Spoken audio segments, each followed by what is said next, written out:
धुधला धुधला जा हेरो का पता जा के तो माला लगे वाला को रोड। अच्छा ये देख या ये हंग बाजने से देख ये तो बढ़िया लग रहा। ये जिला से भाई पहला ऐसा गांव देखा मैंने जहाँ एक खेत बंजर नहीं है। तो यहाँ पे हम घूम रहे हैं अपने नानी के गांव में, मतलब अपने ननिहाल में। और यहाँ पे मैं पहला ऐसा गांव देख रही हूँ जहाँ पे एक भी खेत बंजर नहीं है। यहाँ पे अभी सारे खेतों में मिर्च और मूली लगाई है। हर किसी के खेत में यहाँ पे आपको मिर्च दिखेगी और इतनी सुंदर यहाँ पे हुई थी। मतलब जहाँ तक नीचे तक हम नज़र मारेंगे तो एक भी खेत यहाँ पे बंजर नहीं है।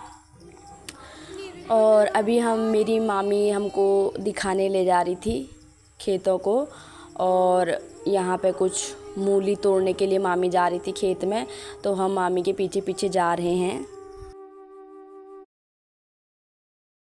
और यहाँ पे अभी एक ख़ासियत ये है कि अगर गांव में किसी की चीज़ कुछ खाने के लिए हो रही है, जैसे कि पूलम हो गए, आड़ू, खुमानी, कुछ भी चीज़ अगर गांव में किसी एक की भी हो रही है, वो पूरे गांव में उसको बांटता है। ऐसा नहीं कि वो खुद खाएगा या फिर वो बेच के आएगा, ऐसा नहीं है। वहाँ पे अगर किसी की कोई भी अगर चीज़ हो रही है तो वहाँ पे हर किसी के घर में वो देने जाते हैं। और अभी हमको मिले वहाँ पे पूलम खाने को, जो कि किसी के पेड़ में हुए थे। इसके बाद हमारा टारगेट था किलमौड़े, और वहाँ पे इतने सारे किलमौड़े हुए थे और इतने बड़े बड़े साइज़ में और इतने काले काले, इतने टेस्टी हुए थे। मैं काफ़ी सालों बाद ये किलमौड़े खा रही हूँ। जब मैं स्कूल में पढ़ती थी तब अपने गांव में मैंने खाए थे, और अब उसके बाद आज ही मैं यहाँ पे ये किलमौड़े खा रही हूँ।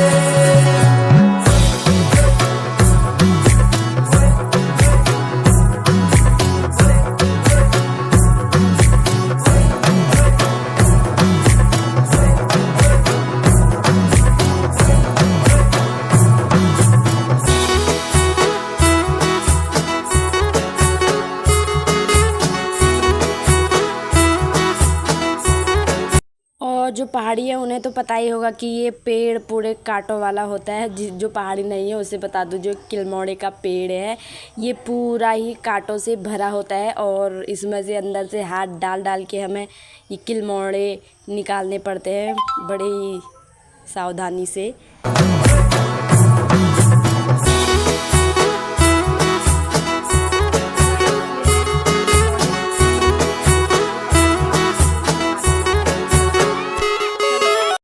अब यहाँ पे मामी निकाल रही है यहाँ पे मूली। कितने बड़ी बड़ी यहाँ पे मूली हुई थी, जो कि मामी निकाल रही थी सब्जी के लिए। जब हम गांव में थे और हम भी ये मूली वगैरह लगाते थे, तो मुझे याद है एक टाइम पे हमारी इतनी मूली होती थी। पूरा एक कमरा हमारा मूली से भरा होता था और कोई ख़रीदने को उसको तैयार नहीं रहता था। इतनी ज़्यादा मूली उस टाइम पे होती थी। हमने भी ये सारा काम किया है मूली का, मिर्च का। लेकिन अब तो जानवर ही पहले खेतों में कुछ नहीं छोड़ते हैं। और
अब मैं आपको यहाँ पे मिलाती हूँ पहाड़ी भीषणों से, जो कि कुछ इस तरह से बनाए जाते हैं मिर्ची के खेत में, ताकि जो जंगली जानवर है वो मिर्ची खाने ना आए। आपको हर खेत में ये मिलेंगे। ये बनाए जाते हैं कुछ ख़ास तरीके से लकड़ी से बांध के। बाकी ऊपर इस पे कुछ सर बनाए जाते हैं, फिर इस पे कपड़े टंगाए जाते हैं ताकि ये आदमी जैसा लगे और जो जानवर हो वो इससे दूर रहे, इसलिए ये हर खेत में इस टाइम पे लगाए जाते हैं। अब मैं आपको ले चलती हूँ सेब के बगीचों में। मेरा जो नैनीहाल है वो ठंडे इलाकों में आता है, मतलब यहाँ ठंड होती है, इसलिए यहाँ पे आम के पेड़ नहीं है, यहाँ पे सेब के पेड़ हैं। और जिसका ये बगीचा है, जिसके ये पेड़ हैं, वो भी अपना घर बार छोड़ के अब चले जा चुके हैं। और अब इन सेबों को खाने के लिए कोई भी नहीं है, मतलब जो वहाँ के लोग हैं वही इसको तोड़ते हैं, वही खाते हैं। और यहाँ पे देखो अभी कितने सुंदर अभी ये कच्चे हो रखे हैं, और जब ये पक जाते हैं तो ये बहुत टेस्टी होते हैं। वैसे तो कच्चे भी ये बहुत ही टेस्टी होते हैं, लेकिन इतना सारा इसमें फल आ रखा है और हम लोगों ने भी इसको खाया आज।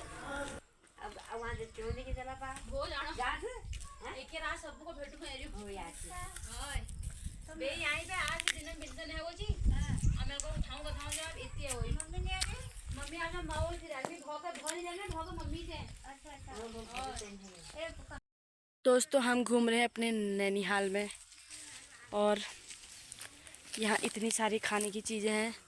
खा खा के मतलब इतनी सारी खाने की चीज़ें मैंने नहीं देखी। यहाँ पर भी हमने पहाड़ी सेब तोड़ रखे हैं। अभी हमने खुमानी खाए हैं, पूलम खाए हैं, किलमौड़े खाए हैं। पीहू तू क्या खा रही है? मैं सेब खा रही हूँ। यहाँ से जाने का मन नहीं कर रहा है। तेरी अच्छी है?